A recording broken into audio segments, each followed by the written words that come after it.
You're on the John Fredericks Radio Network, booming away across America. You're Godzilla of the truth. I want to keep it right here. You, my friends, are on the Straight Talk Express, trucking the truth every day. Gibberish and nonsense got to go somewhere else. The truth, well, it lives right here every day. Good to have you with us. Mark Burkhalter coming up, former Speaker, House, Georgia. Where's that? Well, that's in the northern Atlanta suburbs. Alpharetta, Roswell, it's North Fulton County, a little East Cobb, around Marietta. This was Tom Price's seat forever, never, never. Before that, Johnny Isakson. Before that, Newt Gingrich. And now it could be won outright by some 30-year-old liberal Democrat, his only job in politics, Dan Ossoff. It's a jungle primary, which means the two top vote getters square off in June. However, if somebody gets over 50%, lights out, they win. Joining us now to sort this all out, former Speaker of the Georgia House of Representatives, and my good friend Mark Burkhalter. Mark, good to have you with us. Happy Easter, man. Good morning, John. Always great to be with you. And my dues are paid up to the Friend of John Club. Just know that. FOJ, Friend of John, a very elite club here in the Mid-Atlantic, as they say. No, I'm proud to be a member of it. All right. Mark Burkhalter. We go back a long time when I used to own the Beacon down there before he was Speaker of the House. Okay, well, let's talk about this 6th district race. If this guy Ossoff, now he got $9 million. How can you even spend $9 million in a 6th district? Like, you can't even spend it. I was telling this story. I was taking a walk on Sunday, and my Astros game was rained out. So I just wanted something to listen to. So I put on the Atlanta-San Diego game, like, me and 10 other people in the world. And every time they went to between innings, there was an Ossoff commercial on the baseball game. I'm like, what? What's the deal here? Well, you're right. How do you spend that kind of money? And it gets to the point where you spend it in those silly ways. And candidly, I think he's super saturated the market, where how you watch something so often, you just get sick of it. And it loses its effectiveness and has diminishing returns at some point. Plus, this guy is not the most telegenic person. He clearly comes off as too young in some ways to serve the district, and not enough experience to serve the district. And you just see more and more in that on television. And I think, honestly, it's going to have a counter effect. But you're right. I mean, everywhere you go, not only a television commercial, he's bought and paid for people to walk the streets. They're not real volunteers. They're paid volunteers from all over the country. They've come into the 6th District of Georgia and are canvassing neighborhoods. So he has more money than he can spend, but I think in the end he's gonna perform well today, but he's not going to get 50%. If he does, then you're going to see some people, including myself, who will announce to run against him in 18 months. Well, see, now that gives me an incentive for him to win today, 50% outright. If you're going to run for Congress, we don't want to let one cat in the house. So we not right now. It's too critical of what's going on in Washington, and with President Trump's agenda, we need all the support we can get. Well, I thought you should have run now, because I thought if you had done that, you would easily come in second and then beat him in the June runoff. But I know you had other things going on. So this is, just so everybody knows, this is a district that Tom Price would typically carry by 30, right? Like 60 to 35, something like that, 62-38. And so he easily carried this district. It's an overwhelmingly Republican district. It was Tom Price, Johnny Isakson, Newt Gingrich, and then I don't know who was before that. It hadn't even been created. So you look at the district, Mark, and you say to yourself, how is a Democrat in a jungle primary going to ever get over 50% there? Well, you're right. It is a solid baseline, historically anyway, 60-40 districts. It has not swung a whole lot in any direction. The Cobb County portion of the district has changed a little bit, and that was demonstrated in the presidential election, where the population of that part of Cobb County is shifting towards some Democrat voters. But it's a special election. I've always said that running a general election is like having the rules of baseball. Running a primary election is like playing football. Having a special election is like playing cricket. They're just such a different bird and different game, and so few people understand it and the strategies behind that go into a special election that most anything can and sometimes does happen. The strategy is very different. There's no D or R on the ballot. There's 18 candidates in this race, in this case. Really, with 4 of them have any name ID only because they've mostly self-funded or have National Democrat money, in the case of John Ossoff, and Hollywood money, come into Georgia at the rate of a little over 95% of all his contributions have come from outside of Georgia, outside of the district. So clearly the Democrats, want to try to play within this strange world of cricket, or special election, as I call it. And look, you can get away with it to a point, but we've successfully exposed him now that for what he is and what his agenda is. He can say he's a Georgia Democrat. I'm not sure what that means anymore. Years ago, it used to mean you were somewhat moderate. Now it means you're very liberal. So he's trying to play that tune on television, but I just don't think he's going to bump his head around 46% on a good day. But we've had so far, John, this in primaries in the 6th district, historically, we run about 77,000 voters. We've already had 55,000 early voters.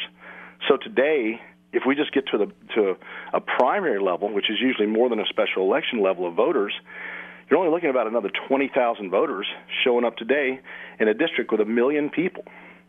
So it's kind of a, who shows up on game day and who's shown up on this early voting days. Honestly, it's hard to tell which direction it's going, but I do think at the end he super saturated the market and turned a lot of people off that might have otherwise voted for him today.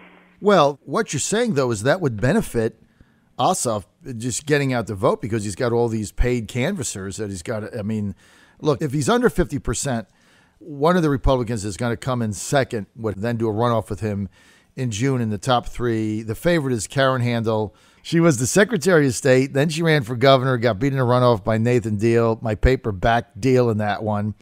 And then she ran for U.S. Senate and didn't survive, didn't get in the second round, right? We backed Jack Kingston there, but now I like David Perdue, but I backed Jack. And now she's running for Congress, so she's just running for stuff.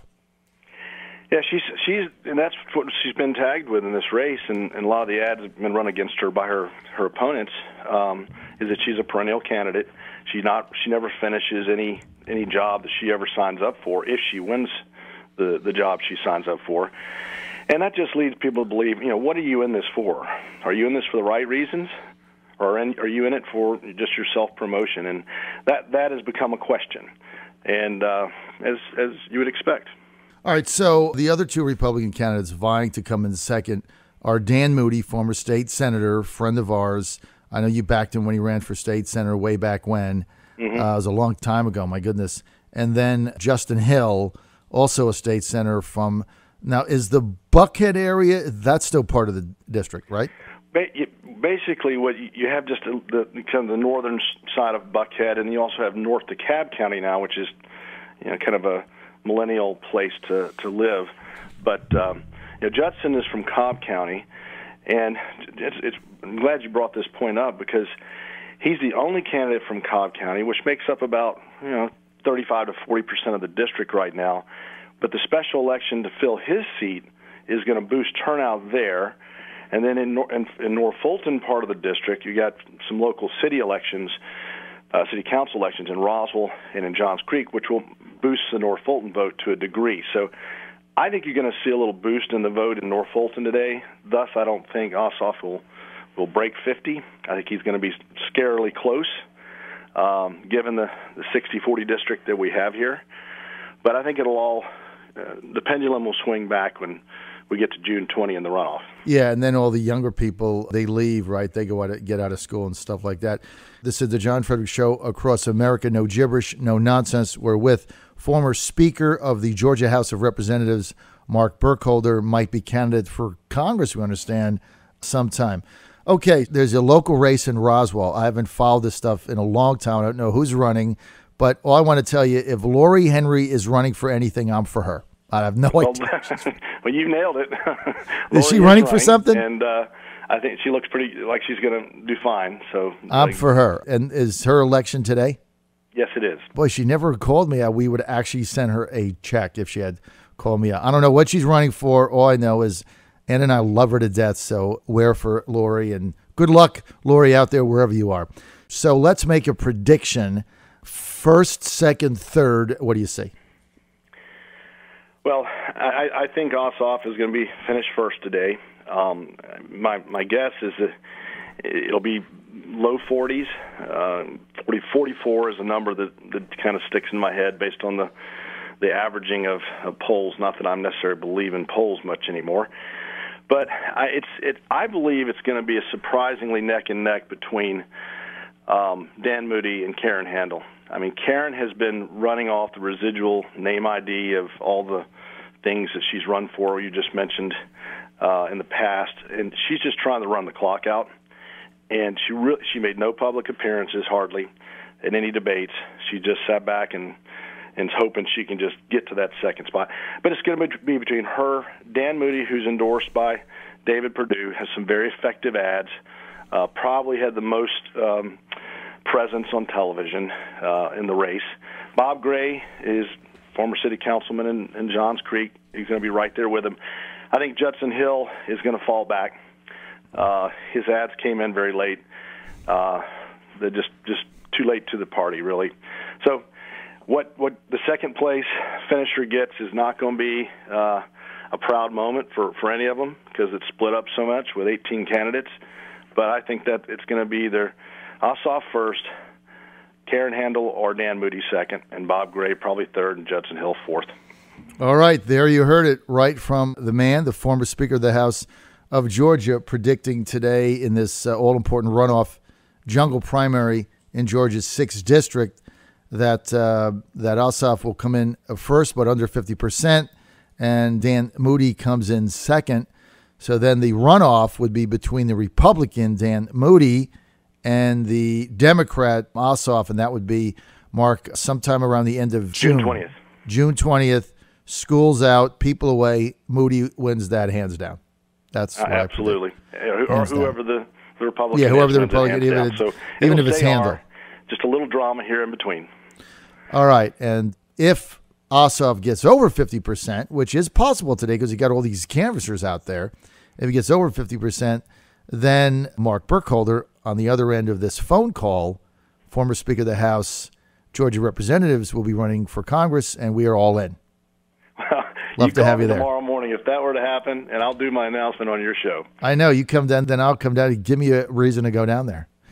Great. I was going to go down there. I was going to go down there Monday until I found out Karen Handel was in second place. Then I lost interest. This is the John Fredericks Radio Network. We'll have another conversation. This is the John Fredericks. Always welcome to see you down here. You know that. Karen Handel, not what you would call an FOJ. This is the John Fredericks Radio Network. You want the truth? You got it. Keep it right here. I'll be right back.